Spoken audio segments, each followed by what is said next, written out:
Eu não preciso me esforçar para saber quem você é quando as coisas estão indo bem. Não tem dificuldade. Quando as coisas estão indo bem, o semblante fica assim como eu estou rindo. É ou não é, pessoal? Sim ou não? Quando as coisas estão indo bem, a pessoa fica alegre. Ela dá bom dia até para quem não conhece. É ou não é? Ela fala até com quem ela não conhece. Ela está em alta. Ela diz, eu creio em Deus, né? Ela quer contar para todo mundo. O ser humano é assim. Eu duvido que há alguém que quando as coisas estão indo tudo muito bem, você fica emburrado. Então você não é desse mundo. O que eu quero dizer com isso? Que estar feliz e se comportar de maneira positiva quando as coisas estão indo bem, estão melhorando, isso é comum. Mas eu queria fazer uma pergunta para você hoje. Quem é você quando as coisas pioram? E eu vou lhe mostrar isso na Bíblia. Isso pode lhe ser uma lição para toda a vida, porque se nós estamos vivendo num mundo onde todo dia tem problemas, vai ter dias que a coisa vai melhorar, sim, graças a Deus. Mas vão ter dias que a coisa pode piorar. Mas se você não souber agir, se você agir da forma errada, o que está ruim vai ficar pior e cada vez pior. Presta atenção nesse texto, porque muitos talvez não tratam Jesus como ele merece ser tratado. Muitos não sabem ainda quem é o Deus que você diz estar vindo buscar aqui. Põe na tela, por favor, o texto. Diz assim: mandaram-lhe, pois, suas irmãs dizer: Senhor, eis que está enfermo aquele que tu amas. E Jesus, ouvindo isto, disse: esta enfermidade não é para a morte. Mas para quê, pessoal? Para a glória de Deus, para que o Filho de Deus seja glorificado por ela. Assim falou, e depois disso disse-lhes: Lázaro, o nosso amigo, dorme, mas vou despertá-lo do sono. Então, pois, Jesus disse-lhes claramente, leia aí, Lázaro está morto. Pronto, essa era a verdade. As irmãs Marta e Maria mandaram chamar Jesus e falaram: Senhor, Lázaro, aquele que o Senhor ama, está doente. Vem resolver o problema dele. Jesus disse: ele está dormindo. Depois ele disse claramente: ele está morto. E aí ele decidiu ir, mas não na hora. Ele demorou um pouco para ir. E você vai entender o porquê que ele demorou. Mas aí Tomé, põe o texto de Tomé aí. Disse, pois, Tomé, chamado Dídimo, aos condiscípulos: vamos nós também para morrermos com ele? Então tenta imaginar o cenário, pessoal. Jesus, aquele que não falha, nem deve falhar, falou uma coisa que ia acontecer, e aconteceu o contrário. Pensa comigo, se aquele que não pode falhar, entre aspas, parece que falhou, e agora, o que fazer? Ele falou: essa doença não é para a morte não, é para a glória de Deus. Quando viu, Lázaro morreu. Piorou ou não piorou, gente? O que era para dar certo, o que aconteceu? Deu errado. Isso acontece com a gente. A pessoa às vezes está cheia de expectativas, está cheia de fé para que alguma coisa aconteça, não acontece. E aí, o que vai fazer a diferença é a sua reação. Porque as irmãs, Marta e Maria, disseram o seguinte: olha, se o Senhor tivesse chegado antes, ele não teria morrido, mas a gente sabe que o Senhor chegou. Então, se o Senhor chegou, o que o Senhor pedir para Deus, ele vai resolver. Você vê, elas reagiram na fé. Elas não viram o caso, embora ele estava morto, mas não viram o caso como caso perdido. Não, elas agiram crendo, confiante que algo ia acontecer. Já Tomé, o que ele disse? Não, nós vamos para lá fazer o quê? Já morreu um, a gente vai para morrer também? Olha o espírito, a diferença do espírito de duas pessoas. Isso acontece. Às vezes você vem na igreja e você sabe que na palavra de Deus algo ali mostra que é para acontecer uma coisa e acontece outra. E aí, o que a pessoa faz? Muita gente se revolta com Deus. Muita gente começa a fazer aquelas orações, sabe aquelas orações abusadas? Conhece, pessoal? Ah, Deus não me ouve, Deus não existe, Deus não funciona, Deus falhou comigo, está escrito uma coisa aqui, aconteceu outra na minha vida, vou sair da igreja, vou abandonar minha fé. E aí o que está ruim, fica como, gente? Pior. A pessoa vem aqui na igreja e o pastor fala assim: ó, em nome do Senhor Jesus, vocês vão arrebentar. Aí ela sai daqui e na primeira semana não arrebenta. A gente fala, a porta vai abrir, e na primeira semana a porta não abre. E aí? Como que você reage Como que você se comporta? Pense comigo. Põe o próximo texto, por favor. Ouvindo, pois, Marta que Jesus vinha, saiu ao encontro, Maria, porém, ficou assentada em casa. Disse, pois, Marta a Jesus: Senhor, se tu estivesses aqui, meu irmão não teria morrido. Mas também agora sei que tudo quanto pedires a Deus, Deus te concederá. Amém, pessoal? Ela reagiu de forma positiva, como quem diz assim: peraí, ele morreu, mas Jesus chegou.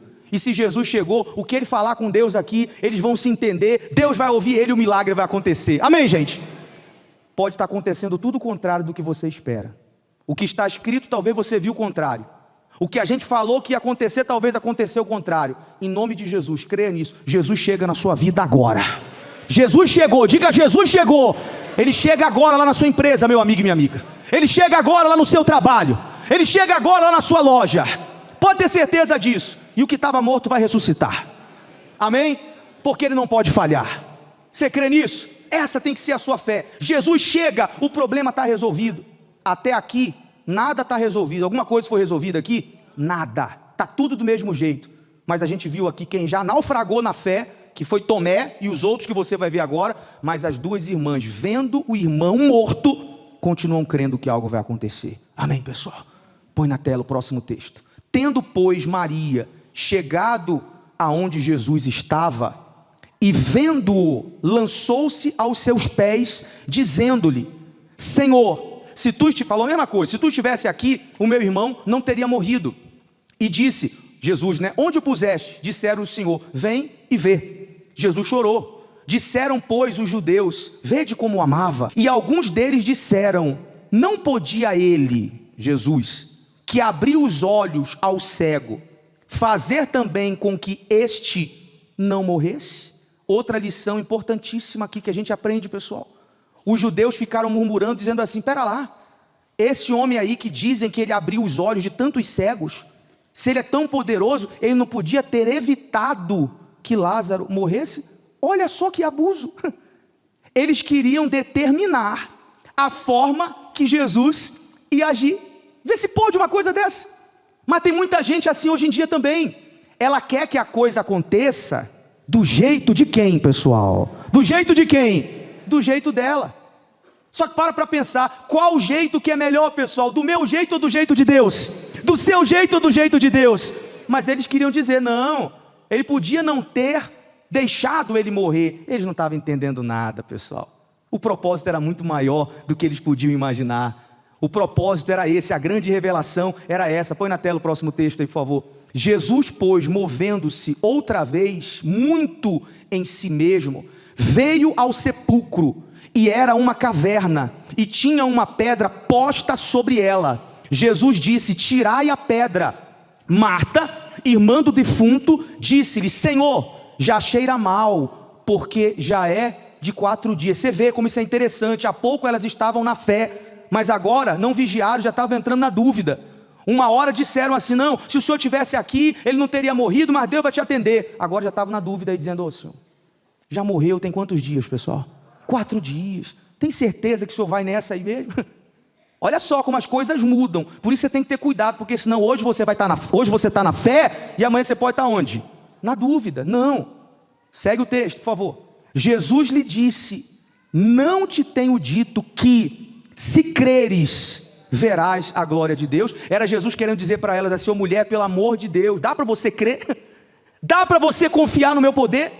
Dá para você parar de duvidar? Se eu falei que essa doença não é para a morte, então ele não está morto, ele não vai morrer. Amém, gente? Às vezes dá vontade de falar isso para alguns. Dá ou não dá? Que a pessoa pega o problema dela e ela quer dar tanta grandeza como se Deus fosse uma formiga. Conhece pessoas assim? Conhece, gente? Ela começa a falar do problema dela de um jeito como se Deus não existisse, como se Deus não ressuscitasse os mortos, como se Deus não abrisse portas. Espera lá, creia. Esse problema seu aí, essa dívida aí, essa luta que você está enfrentando, escute o que eu estou lhe falando, não é para te envergonhar, é para a glória de Deus. É para você contar amanhã testemunho ali no altar, meu Deus do céu. Não duvide, você vai entender que tudo que aconteceu, desde a doença, desde a morte, estava dentro dos planos de Jesus. Prossiga, por favor. Tiraram, pois, a pedra, ele estava lá dentro da caverna, tiraram a pedra da frente, que era a porta, né? A pedra de onde o defunto jazia, e Jesus, levantando os olhos para cima, disse: Pai, graças te dou por haveres ouvido. Já estava agradecendo o que não tinha acontecido. Isso é uma pessoa cheia de fé. Ainda não aconteceu, mas ela tem tanta certeza, quem está com ela, que ela já agradece, porque sabe que o milagre vai chegar. Amém? Então ele agradeceu. Eu bem sei que sempre me ouves. Aí é Jesus orando lá diante do túmulo. Bem sei que sempre me ouves, mas eu disse isto por causa da multidão que está em redor, para que creiam que tu me enviaste. Pessoal, Jesus estava passando por um problema naquela época. Havia uma fofoca, uma conversinha, se Jesus tinha ou não ressuscitado, se era verdade ou se não era. Então havia uma dúvida. Então Jesus, para que as pessoas crescem que ele de fato era o Filho de Deus, não podia acontecer um milagre pequenininho, não podia acontecer uma coisa pequenininha, não, senão eles iam continuar não crendo. Tinha que acontecer algo de que tamanho, pessoal? Grande. E aí a gente entende que se Jesus se atrasou, ele se atrasou de propósito. Amém, pessoal? Porque pense comigo, qual diferença faria se a história fosse a seguinte: tinha um homem chamado Lázaro, Jesus foi lá e curou ele. É bom? É, mas é grande. É grande, pessoal. Agora, todo mundo quis saber depois quem era o homem que tinha ressuscitado o morto. Todo mundo teve que de fato dar glórias a Jesus, porque reconheceram que ele era o Filho de Deus. É isso que Deus quer fazer na sua vida. O problema hoje é pequeno, mas amanhã o problema sendo resolvido, o problema grande, você vai estar ali no altar dando testemunho, e Deus vai ser glorificado na sua vida. Amém?